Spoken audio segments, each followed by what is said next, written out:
Yes come in என கம்பீரமான குரலில் சொன்னான். அதோடு ஒரே செகண்டில் அவன் தன்னுடைய முகத்தை மாற்றிக்கொள்ள இப்போது ஒரு பாசுக்குரிய தோரணை அவனிடம் வந்திருந்தது. கதவை திறந்து கொண்டு நிக்கிதா உள்ளே வந்தாள்.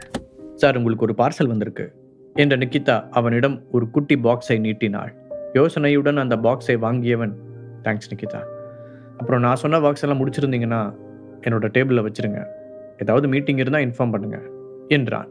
ஷோர் சார் என்று பதில் சொல்லிவிட்டு நிக்கிதா வெளியே போக ஹரிஷ் அந்த பாக்ஸை பார்த்தான். அதன் மேல் தீபக் என்று பெயர் எழுதப்பட்டிருக்க யோசனையுடன் திறந்தான். அதற்குள் ஒரு குட்டியான ரெட் கலர் டேப்லெட் இருந்தது. அதை பார்த்தவுடன் ஹரிஷின் முகத்தில் குழப்பம் தெரிந்தது. கூடவே அவனுக்குள் ஒரு இனம் புரியாத உணர்வும் தோன்றியது. ஏற்கனவே ஒரு முறை இதே போல தீபக் கொடுத்த டேப்லெட்டை சாப்பிட்டு விட்டு நடந்ததையெல்லாம் நினைத்து பார்த்தவன், அப்பவே தீபக் கிட்ட இதை பத்தி கேட்கலான்னு நினைச்சோம், அப்புறம் பிஸியில மறந்துட்டோம், இந்த டைம் அவன்கிட்ட கேட்காம சாப்பிடக்கூடாது என நினைத்தபடி போனை எடுத்து தீபக்கிற்கு அழைத்தான். மறுமுனையில் போன் எடுக்கப்பட்டவுடன், தீபக், என்ன இன்னைக்கு ஒரு டேப்லெட் ஆஃபீஸுக்கு அனுப்பியிருக்க? அன்னைக்கு நீ கொடுத்ததை சாப்பிட்டே ஏதேதோ ரியாக்ட் ஆயிடுச்சு, இப்போ இதை வேற சாப்பிட்டா எனக்கு என்ன நடக்கும் என்று யோசனையோடு கேட்டான். ஹரிஷ், பயப்படாத, இந்த டேப்லெட் ஹெர்பல் மெடிசன் சம்மந்தப்பட்டது. இது மார்க்கெட்டில் கிடைக்கிறதே ரொம்ப கஷ்டம். எதேச்சியாக எனக்கு இந்த டேப்லெட் கிடைச்சது, அதான் உனக்கு யூஸ்ஃபுல்லாக இருக்கும்னு கிஃப்டாக கொடுத்து விட்டேன். இது நீ முன்னாடி சாப்பிட்ட டேப்லெட்டை விட இன்னும் பவரானது, என்னை நம்பி நீ அதை சாப்பிடு என்றான் தீபக். ஹரிஷ் தனக்கு செய்த உதவிக்கு ஏதாவது நன்றி கடன் செய்ய வேண்டும் என தீபக் நினைத்திருந்தான். அப்போதுதான் அவனுக்கு நம்பிக்கையான ஆள் மூலம் இந்த டேப்லெட் கிடைத்தது. போனை வைத்துவிட்டு கையில் இருந்த அந்த டேப்லெட்டையே வெறித்து பார்த்த ஹரிஷ், இப்போ நான் இதை சாப்பிடட்டுமா வேண்டாமா என்று தனக்குள் கேட்டுக்கொண்டான். அந்த மாத்திரையை எடுத்து விழுங்கினான். அடுத்த சில நொடிகளில் அவனது உடம்பு முழுவதும் தீ பற்றியது போல எரிந்தது. அப்படியே மயங்கி டேபிளின் மீது சரிந்தான். போன முறை மாதிரி நடக்காமல் இந்த முறை அரை மணி நேரத்திலேயே ஹரிஷ் எழுந்து விட்டான். அப்போது சடனாக அவனுடைய போன் ரிங் அடித்தது. ஸ்கிரீனில் புது நம்பர் வரவும் யாராக இருக்கும் என்ற யோசனையுடன் காதில் வைத்தான். ஹலோ, ஹரிஷா? ஆப்போசிட் சைடில் ஒரு ஸ்வீட்டான வாய்ஸ் கேட்டது. அவனுக்கு அந்த வாய்ஸ் எங்கோ கேட்டது போல இருந்தாலும் யார் என்று அடையாளம் தெரியவில்லை. ஆமா, ஹரிஷ் தான். நீங்க யாருன்னு தெரிஞ்சுக்கலாமா? அவன் குழப்பத்துடன் கேட்க, நான் அக்ஷரா, அன்னைக்கு கூட ஏஜே ஃபேமிலி பார்ட்டியில மீட் பண்ணோமே என்று சொன்னவள் ஒரு நிமிடம் தயங்கிவிட்டு, தியானா மீடியாவோட டீல் சைன் ஆனதுக்காக ஒரு பார்ட்டி அரேஞ்ச் பண்ணியிருந்தாங்கல்ல, அதுல என்று தயக்கத்துடன் நினைவுபடுத்தினாள். அன்றைக்கு கார்த்திக் செய்த ரகளையால் அந்த பார்ட்டி மொத்தமும் ஸ்பாயில் ஆனது. ஆனால் அன்றைக்குதான் அவன் தீபக்கை திரும்ப சந்திக்கும் வாய்ப்பு கிடைத்தது. அதோடு அவன் அக்ஷராவையும் மறக்கவில்லை. ஞாபகம் வந்துருச்சு, அந்த ஜுவல்லரி ஷாப் ஓனர் தானே? ஹரிஷ் கேட்க, எஸ் என்று சொன்னாள் அக்ஷரா. இவன் ஏன் நமக்கு கால் பண்ணியிருக்கா? அந்த பார்ட்டியில பிரச்சனை ஆனதுக்கு அப்புறம் நாம இவளை மீட் பண்ணவே இல்லையே. யோசனை செய்த ஹரிஷ், சொல்லுங்க, உங்களுக்கு என்னோட ஹெல்ப் ஏதாவது தேவைப்படுதா என்று கேட்டான். அது நான் உங்ககிட்ட ஒரு விஷயம் தெரிஞ்சுக்கிறதுக்காக தான் ஃபோன் பண்ணேன். பார்ட்டியோட பர்த்டேக்காக நீங்க ஒரு பேங்கிள் கொண்டு வந்தீங்க, கரெக்டா? அக்ஷரா கேட்க ஹரிஷ் ஆச்சரியமாக புருவத்தை உயர்த்தினான். ஆமா, அது எப்படி உங்களுக்கு தெரியும் என்று கேட்டான் ஹரிஷ். அந்த பார்ட்டியில நான் உங்களுக்கு பின்னாடி தான் உட்கார்ந்துருந்தேன், நீங்க தான் என்னை பார்க்கல. அப்போ நீங்க அந்த பேங்கில் ஒரு தடவை வெளியில எடுத்து பார்க்கும்போது நானும் அதை பார்த்தேன். என்னோட கெஸ்ஸிங் சரியா இருந்தா நீங்க அன்னைக்கு அதை கொடுக்கலன்னு நினைக்கிறேன். அது இன்னும் உங்ககிட்ட இருக்கா? அக்ஷரா கேட்க ஹரிஷ் ஒரு நிமிடம் அமைதியாக இருந்தான். அவன் அன்றைக்கு அந்த கிஃப்டை கொடுப்பதற்கு முன்பாகவே அசோக் காரணமாக பிரச்சனை விடிக்க ஹரிஷ் கோபத்தில் கிஃப்டை கொடுக்காமல் கையோடு எடுத்துக்கொண்டே வந்திருந்தான். நிஜமாவே உங்களுக்கு அது மேல இன்ட்ரெஸ்ட் இருக்கா? அவன் ஆச்சரியத்துடன் கேட்டான். ஹரிஷ் அப்படி கேட்பதற்கும் ஒரு காரணம் இருந்தது. சாதாரணமாக அந்த வளையலை பார்ப்பவர்கள் அது ஒரு தங்க நகை என்ற அளவில் தான் நினைப்பார்கள். ஒரு அரிய பழங்கால பொருளான அதன் உண்மையான மதிப்பை அந்த துறையில் இருப்பவர்களால் மட்டுமே கண்டுபிடிக்க முடியும். அவன் அதை பற்றி யோசித்துக் கொண்டிருக்கும் போதே, ஹரிஷ், ஏஜே ஃபேமிலிக்கு வேணா அதை பத்தி எதுவுமே தெரியாம இருக்கலாம், ஆனா அது ரொம்ப ரேரான பீஸ்னு பார்த்த உடனே எனக்கு புரிஞ்சிருச்சு. அதுல இருந்த டிசைன் மாதிரி நான் எங்கேயுமே பார்த்ததில்லை, ரொம்ப யூனிக்கா இருந்துச்சு. நான் இன்னும் டீட்டெயிலாக அதை பத்தி தெரிஞ்சுக்க விரும்புறேன். கூடவே நீங்க பெர்மிஷன் கொடுத்தா அதை கொஞ்சம் போட்டோஸும் எடுத்துக்குவேன். அக்ஷரா ஆர்வத்துடன் கேட்டாள். அவ்வளோதானே, தாராளமா எடுத்துக்கோங்க. ஹரிஷுக்கு இது போன்ற விஷயங்களில் ஆர்வம் காட்டுபவர்களை ரொம்ப பிடிக்கும். அதனால் உடனடியாக ஒப்புக்கொண்டான். நிஜமாவா? Thank you so much. இப்போ நீங்கள் ஃப்ரீயாக இருந்தீங்கன்னா எங்களோட ஜுவல்லரி ஷாப்புக்கு வர முடியுமா? நான் உங்களுக்கு அட்ரஸ் அனுப்புகிறேன். அக்ஷரா உற்சாகத்துடன் கேட்க ஹரிஷால் மறுக்க முடியவில்லை. இப்போதைக்கு அவனுக்கு வேலை பார்க்கும் இன்ட்ரெஸ்டும் இல்லை என்பதால் அங்கே போகலாம் என்று முடிவெடுத்தான். அதனால் சரி வரேன் என்று கூறிய ஹரிஷ் அடுத்த 1 மணி நேரத்தில் அந்த கடை முன்பாக இருந்தான். இந்த கடைய இதை பார்த்தா வெறும் ஜுவல்லரி ஷாப் மாதிரி தெரியலையே என்று யோசித்த ஹரிஷ் அதனை கண்களால் அளந்தான். அக்ஷரா ஃபேமிலி ஏதோ நார்மலான ஜுவல்லரி ஷாப் தான் வைத்திருக்கிறார்கள் என்று ஹரிஷ் நினைத்திருக்க, அந்த கடையின் தோற்றம் பார்க்கவே வித்தியாசமாக இருந்தது. சரி, உள்ள போய் தான் பார்ப்போமே என முடிவெடுத்தவன் கடைக்குள் செல்ல முயற்சித்த பொழுது ஒரு செக்யூரிட்டி அவனை தடுத்து நிறுத்தினான். எக்ஸ்கியூஸ் மீ சார், உங்களுக்கு இங்கே ஏதாவது அப்பாயின்மெண்ட் இருக்கா என்று அந்த செக்யூரிட்டி கேட்க, அப்பாயின்மெண்ட்டா? ஹரிஷ் கேள்வியாய் அவனை பார்த்தான். எஸ் சார், இந்த கடைக்குள்ள நீங்க போகணும்னா ஒன்று உங்களுக்கு ஸ்பெஷல் அப்பாயின்மெண்ட் இருக்கணும், இல்லாட்டி நீங்க ஏதாவது பழங்கால பொருளை விற்க கொண்டு வந்திருக்கணும். இந்த ரெண்டுல நீங்க எந்த ரீசனுக்காக வந்திருக்கீங்கன்னு தெரிஞ்சுக்கலாமா? செக்யூரிட்டி விளக்கமாக சொன்னான். என்ன பழங்கால பொருளா என்று கேட்ட ஹரிஷுக்கு அப்போதுதான் அக்ஷரா ஏன் தன்னுடைய வளையலின் மீது ஆர்வம் காட்டினாள் என்று புரிந்தது. இந்த கடையோட ஓனர் அக்ஷரா தான் என்னை வர சொன்னாங்க. சார், எங்க மேடம் வர சொல்லி தானே வந்தேன்னு சொன்னீங்க. ஒரு நிமிஷம் இருங்க, நான் அவங்க கிட்டே கன்ஃபார்ம் பண்ணிடுறேன் என்று செக்யூரிட்டி சொன்னபடியே செய்தான். அவன் வந்திருப்பது தெரிந்தவுடன் அக்ஷராவே அவனை தேடி இறங்கி ஓடி வந்தாள். அங்கிருந்த செக்யூரிட்டிகள் அனைவரும் அதை திகைப்புடன் பார்த்து கொண்டிருந்தனர். உள்ளே போனதும் ஹரிஷ் அந்த கடையை சுற்றி பார்த்தான். அவன் சந்தேகப்பட்டது சரிதான், அது வெறும் ஜுவல்லரி ஷாப் இல்லை. சொல்லப்போனால் அந்த கடை சாதாரண மக்கள் புழங்கும் இடம் இல்லை. அங்கு ரொம்பவும் ரேரான மற்றும் காஸ்ட்லியான நகைகளும் பழங்கால பொருட்களும் விற்பனை செய்யப்பட்டன. கிட்டத்தட்ட ஒரு மியூசியம் போல அது காட்சியளித்தது. இது போன்ற செட்டப்பை அவன் இதுவரை வெளிநாடுகளில் மட்டுமே பார்த்திருக்கிறான். ஹரிஷின் கண்களில் ஆர்வம் மின்ன, நிஜமாவே உங்களோட ஷாப் ரொம்ப நல்லா இருக்கு அக்ஷரா என்றான். ஆக்சுவலி இது என் அப்பாவோட கடை ஹரிஷ், அவரோட கனவுன்னே சொல்லலாம். இதை அவருக்கு இந்த மாதிரி பழங்கால பொருட்கள் மீது இன்ட்ரெஸ்ட் அதிகம். அவரை மாதிரியே நிறைய பிஸ்னஸ்மேன்களுக்கும் பணக்கார வாரிசுகளுக்கும் இந்த மாதிரி பழங்கால பொருட்களை சேகரிக்கிற ஆர்வம் இருக்கிறத தெரிஞ்சுக்கிட்டவர் இதை ஒரு பிஸ்னஸாக செய்ய ஆரம்பிச்சாரு. இப்போ எங்களுக்குன்னு ஒரு பெரிய அடையாளமே கிடைச்சிருக்கு. அக்ஷரா சொல்ல ஹரிஷ் அமைதியாக கேட்டுக்கொண்டான். அப்புறம் அந்த பேங்கிள் அக்ஷரா இழுக்க, ஓ எஸ், அதை மறந்துட்டேன் என்று ஹரிஷ் தன் பாக்கெட்டில் இருந்த பாக்ஸை எடுத்து கொடுத்தான். அதை வாங்கியவள் ஆர்வத்துடன் திறந்து பார்த்தபடி, ஹரிஷ் இதை பற்றி கொஞ்சம் சொல்லுங்களேன் என உற்சாகமாக கேட்டாள். இந்த பேங்கிள் தமிழ்நாட்டை ஆண்ட ஒரு முக்கியமான மன்னர் வம்சத்தை சேர்ந்தது. கடாய் டைப்பில் திருகாணி வச்சு தயாரிக்கப்பட்ட இந்த கோல்டு பேங்கிளில் இருக்கிறது எல்லாமே ஒரிஜினல் பவளக்கற்கள். லைட் வெளிச்சத்தில் ஒரு மாதிரியும் நைட் இருட்டில் ஒரு மாதிரியும் இந்த ஸ்டோன்ஸோட கலர்ஸ் சேஞ்ச் ஆகும். அதுதான் இதோட ஸ்பெஷாலிட்டியும் கூட.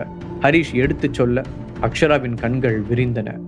சரி வாங்க, நாம் இதை ஃபோட்டோஸ் எடுத்துக்கலாம் சொன்ன அக்ஷரா அவனை வேறொரு ரூமுக்கு அழைத்து கொண்டு போனாள். அங்கே அந்த பேங்கிளை ஒரு வெல்வெட் துணியில் வைத்து விதவிதமாக போட்டோ எடுத்தாள். அவளுக்கு திருப்தியாகும் வரை எடுத்து முடித்தவள் அதை ஹரிஷிடமே திருப்பி கொடுத்தாள். ரொம்ப தேங்க்ஸ் ஹரிஷ் என்றாள்.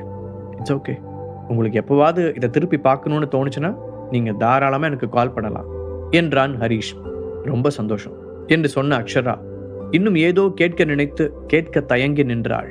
அதை கவனித்த ஹரிஷ், என்னாச்சுங்க, என்கிட்ட நீங்கள் வேற ஏதாவது கேட்கணுமா என்று கேள்விக்குறியுடன் அவளை பார்த்தான். இல்லை, அதை எப்படி கேட்கறதுன்னு எனக்கு தெரியல.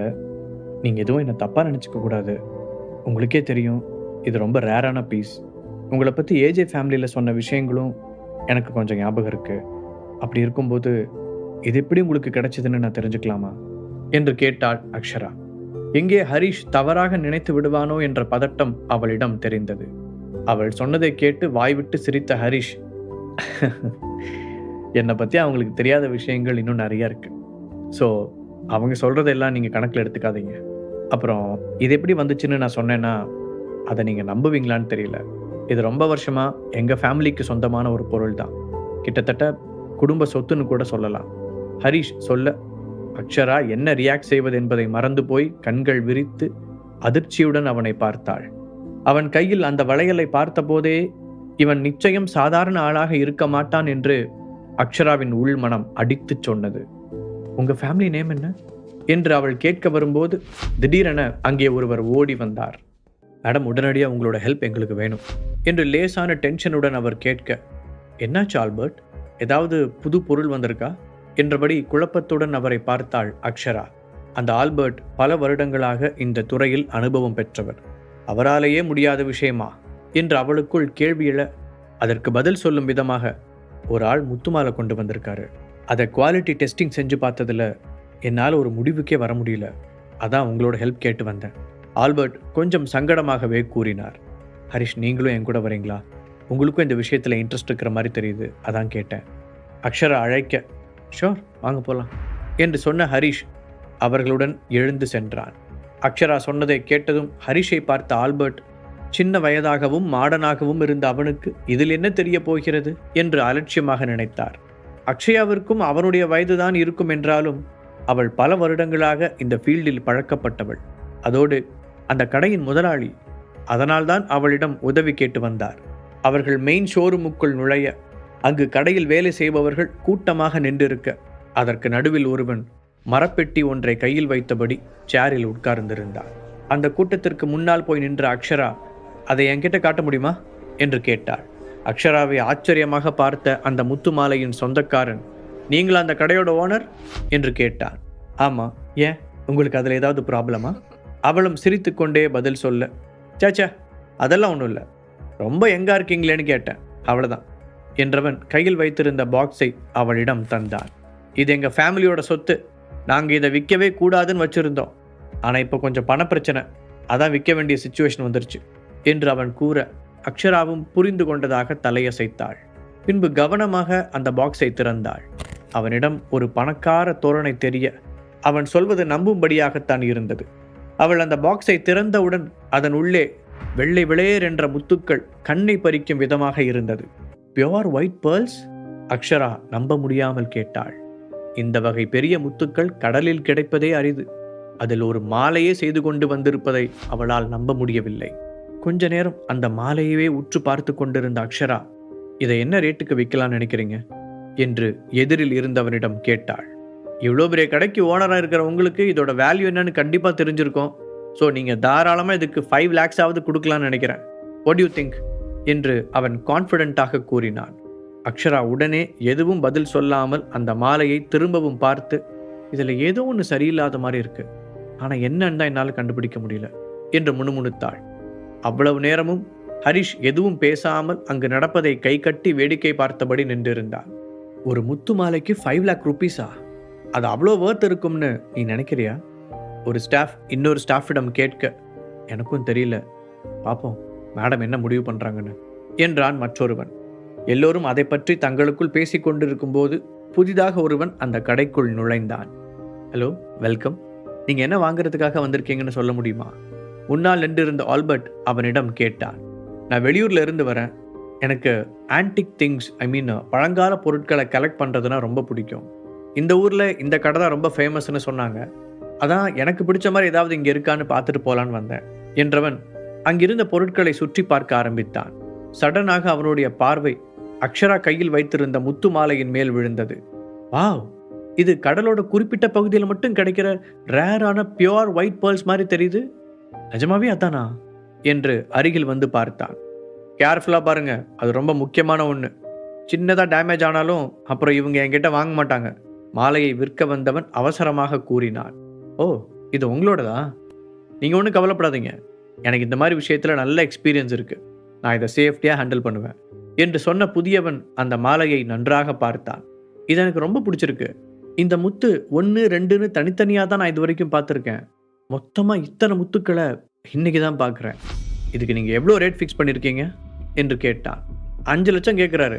கூட்டத்தில் இருந்த ஒரு முந்திரி கொட்டை ஸ்டாஃப் வேகமாக சொன்னான். அவ்வளோதானா? அப்படின்னா நானே இதை எடுத்துக்கிறேன். மேடம், நீங்கள் ரொம்ப யோசிக்கிறீங்க, நான் அவருக்கே கொடுத்துட்றேன் என்று அவளுடைய கைகளில் இருந்த மாலையை வாங்க முயற்சித்தான்.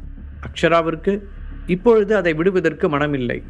முதல்ல கேட்குறவங்களுக்கு தான் ஃபர்ஸ்ட் ப்ரையாரிட்டி கொடுக்கணும்னு நீங்கள் கேள்விப்பட்டது இல்லையா?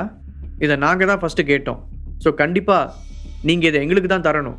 இன்னும் நம்மளோட பேச்சுவார்த்தை முடியல, அதுக்கு முன்னாடி இதை நீங்கள் வேற ஒருத்தருக்கு விற்க முடியாது என்று அவசரமாக கூறினாள். சாரி, இவ்வளோ நல்ல பொருளை வாங்குறதுக்கு நீங்கள் இந்த அளவுக்கு டைம் எடுத்து யோசிச்சிருக்க கூடாது. இப்போ நான் உடனே அதை வாங்கிக்க ரெடியாக இருக்கேன். அப்போ எனக்கு கொடுக்கறதான நியாயம்? அந்த புதியவன் குறுக்கே புகுந்து குட்டையை குழப்பினான். நானும் இப்போ அதை உடனே வாங்கலான்னு தான் இருக்கேன். ஸோ நீங்கள் வந்த வேலையை கவனிங்க. அக்ஷராவும் சிரித்து கொண்டே கூறினாள். மேடம், நீங்கள் இதை என்கிட்ட பிடுங்கிக்க பார்க்குறீங்க. அவர் கிட்டத்தட்ட எனக்கு தரேன்னு ஒத்துக்கிட்டாரு என்று சினுங்கிய அந்த புதியவன் விற்க வந்தவனிடம் திரும்பி, நான் இதுக்கு 7 lakhs தரேன், கண்டிப்பா நீங்க இதை எனக்கு தான் கொடுக்கணும் என்றான். இப்போது அக்ஷராவிற்கு பதட்டம் ஆரம்பித்தது. இங்க பாருங்க, நீங்க எங்க கடைக்கு தான் இதை விற்க வந்தீங்க. இப்போ நான் வாங்கிக்க தயாரா இருக்கேன். அப்புறம் எப்படி நீங்க இன்னொருத்தருக்கு அதை கொடுக்க முடியும்? இது நியாயமே இல்லை என்றாள். ஆனால் அந்த புதியவன் மீண்டும் குறுக்கே புகுந்து, கொஞ்சம் ரியாலிட்டியை யோசிங்க. அவங்கள விட 2 lakhs அதிகமாக தர நான் ரெடியாக இருக்கேன்.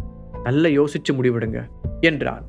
இல்லைங்க, என்னோட மனசாட்சிக்கு விரோதமாக என்னால் நடந்துக்க முடியாது. நான் அவங்களுக்கு தான் விற்க வந்தேன். அவங்க நான் சொன்ன டீலுக்கு ஓகேன்னு சொல்லிட்டாங்க. அதுக்கு மேலே விலை அதிகமாக தரீங்கன்னு நான் உங்களுக்கு விற்க முடியாது. அது தொழிலை பொறுத்த வரைக்கும் நேர்மையான விஷயமா இருக்காது. விற்க வந்தவன் திடீரென பெரிய நியாயஸ்தன் போல பேசினான். நீங்கள் ஒரு பெரிய முட்டாள். இன்னும் நீதி நியாயம்னு பேசிக்கிட்டு 2 lakh rupees அசால்ட்டாக விட்டுட்டீங்க.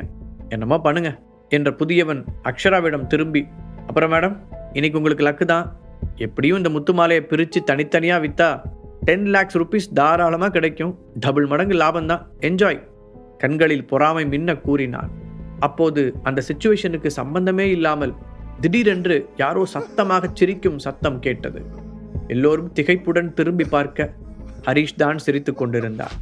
இவன் என்ன லூசா, சம்பந்தம் இல்லாமல் இப்போ சிரிச்சுக்கிட்டு இருக்கான்? எல்லோரும் அவனை வித்தியாசமாக பார்த்தனர். ஹரிஷ், என்னாச்சு? ஏன் இப்படி சிரிக்கிறீங்க? அக்ஷரா சங்கடத்துடன் அவனை கேட்டாள். இல்லை, நீங்கள் இந்த பிஸ்னஸில் இவ்வளோ எக்ஸ்பீரியன்ஸ் இருக்குன்னு சொல்கிறீங்க.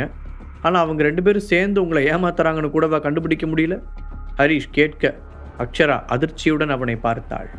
நீங்கள் என்ன சொல்கிறீங்க ஹரிஷ்? யார் எங்களை ஏமாத்துறாங்கன்னு சொல்கிறீங்க? அவள் இன்னமும் புரிந்து கொள்ள முடியாமல் கேட்டாள். இந்த முத்து மாலை ஒரு டூப்ளிகேட். அது மட்டும் இல்லாமல் இவங்க 2 பேரும் தனித்தனியாக வரல. 2 பேருமே கூட்டு கலவானீங்க. இங்கே வந்து நம்ம முன்னாடி ஒருத்தர் தெரியாத மாதிரி ட்ராமா பண்ணிக்கிட்டு இருக்கானுங்க. ஆனால் நல்ல நடிகனுங்க.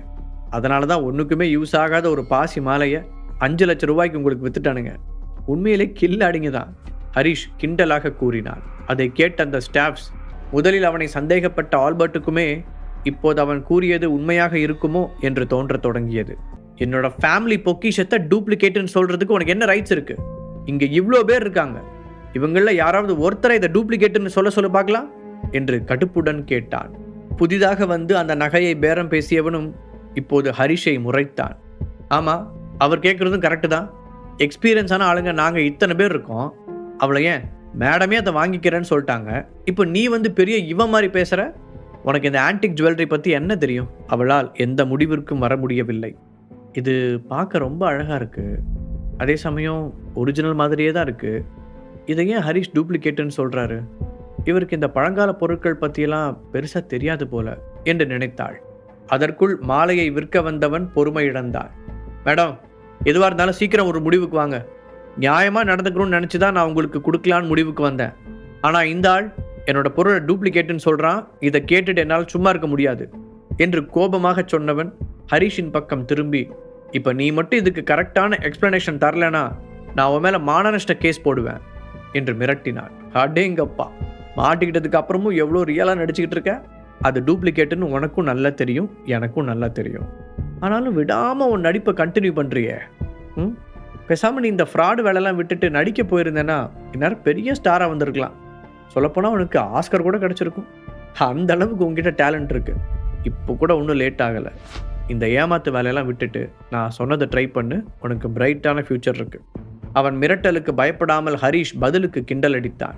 ஏய், இன்னும் ஓவராக பேசிட்டே போகிற, உனக்கு அவ்வளோதான் மரியாதை. மேடம், என்ன அவன் பாட்டுக்கு பேசிக்கிட்டே இருக்கா, நீங்களும் பார்த்துக்கிட்டே இருக்கீங்க? நீங்கள் இந்த கடையோட ஓனரா இல்லை அவன் ஓனரா? முத்துக்கு சொந்தக்காரன் அக்ஷராவை தூண்டிவிட பார்த்தான். அவள் சங்கடத்துடன் நெளிந்தாள். இப்போ என்ன, இது டூப்ளிகேட்டுன்னு நான் ப்ரூவ் பண்ணணும் அதானே என்று கேட்ட ஹரிஷ் அக்ஷராவிடமிருந்து அந்த பாக்ஸை வாங்கினான். இங்கே இருக்கிற எல்லாருமே இந்த ஃபீல்டில் எக்ஸ்பீரியன்ஸான ஆளுங்க தானே. அப்படின்னா ஒரு முத்தை எப்படி பியூரிட்டி செக் பண்ணுறதுன்னு உங்கள் எல்லாருக்கும் தெரிஞ்சிருக்கணும். ஒரு முத்தோட பேசிக் விஷயங்கள் சைஸ், ஷேப் அண்ட் கலர். ஆனால் இதையும் தாண்டி சில விஷயங்கள் இருக்குது என்ற ஹரிஷ் அந்த மாலையிலிருந்து ஒரு முத்தை மட்டும் தனியாக உருவி எடுத்தான். ஏய், என்ன பண்ணுற? என் முத்துக்கு ஏதாவது டேமேஜ் ஆச்சுன்னா நான் உன்னை சும்மாவே விட மாட்டேன். அதை விற்க வந்தவன் மறுபடியும் ஹரிஷை மறைமுகமாக மிரட்டினான். பொறுங்க சார், இப்போ தானே சொல்லிக்கிட்டு இருக்கேன். இது எல்லாமே இவங்க கண்டிப்பாக தெரிஞ்சுக்க வேண்டிய விஷயங்கள். அப்போ தான் உன்ன மாதிரி ஒருத்தங்கிட்ட இனிமேலாவது இவங்கெல்லாம் ஏமாறாமல் இருப்பாங்க என்று அவனை பார்த்து நக்கலாக சொன்ன ஹரிஷ் கடையில் இருந்தவர்களிடம் திரும்பி பேச ஆரம்பித்தான். அஃப்கோர்ஸ், இந்த முத்து பெருசாக இருக்குது, ரொம்ப பளபளப்பாக இருக்குது. பார்த்தா அச்சு அசல் ஒரிஜினலை மிஞ்சுற அளவுக்கு தான் இருக்கு. ஆனால் இதில் சில விஷயங்களை நீங்கள் மிஸ் பண்ணிட்டீங்க. எந்த ஒரு பியூர் முத்தும் இவ்வளோ பளபளப்பாக இருக்காது. அளவுக்கு மீறி பாலிஷ் போட்டால் மட்டும்தான் இந்த மாதிரி ஒரு ஷைனிங் கிடைக்கும். இதெல்லாம் விட ஒரு முத்தில் முக்கியமான விஷயம், இவ்வளோ பெரிய முத்தை உருட்டி விட்டால் அது கோலி மாதிரி தரையில் உருண்டுட்டு போகணும் என்று கூறிக்கொண்டே வந்த ஹரிஷ் அந்த இடத்தில் நிறுத்தினான். இல்லை, இவன் ஏதேதோ சொல்லி என்னை ஏமாத்த பார்க்குறான். இது நிஜமாவே ஒரிஜினல் தான். அதை விற்க வந்தவன் உணர்ச்சி வசப்பட்டு கத்த, அவனை ஷார்ப்பாக பார்த்த ஹரிஷ் அடுத்து செய்த காரியம் அங்கிருந்த எல்லோரையும் அதிர்ச்சி அடைய வைத்தது. ஹரிஷ் அந்த முத்துமாலை போலி என்று கூறினான். அது உண்மையானது என்று அந்த நபர் பிடிவாதமாக இருக்க, ஹரிஷ் அதிலிருந்து ஒரு முத்தை மட்டும் தனியாக எடுத்து தன் இரு விரல்களுக்கும் இடையில் வைத்து சின்னதாக அழுத்தம் கொடுத்தான்.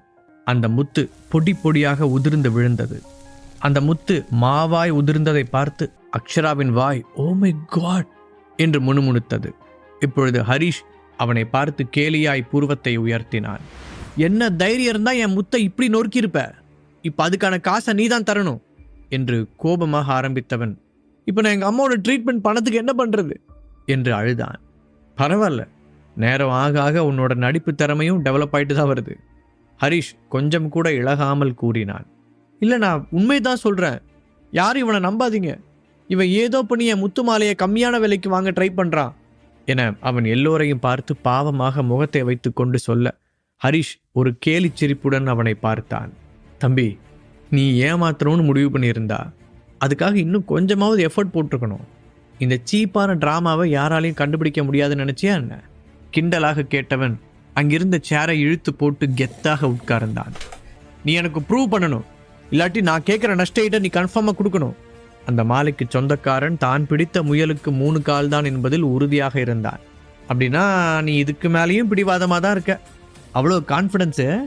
ரைட்டு" என்ற ஹரிஷ் அக்ஷராவிடம், "உங்கள் லேபில் லேட்டஸ்டான டெஸ்டிங் எக்யூப்மெண்ட்ஸ்லாம் வச்சுருப்பீங்கன்னு நினைக்கிறேன். அதை இங்கே கொஞ்சம் எடுத்துகிட்டு வர முடியுமா? இங்கே இருக்கிற எல்லார் மனசுலையும் சந்தேகம் இருக்குது.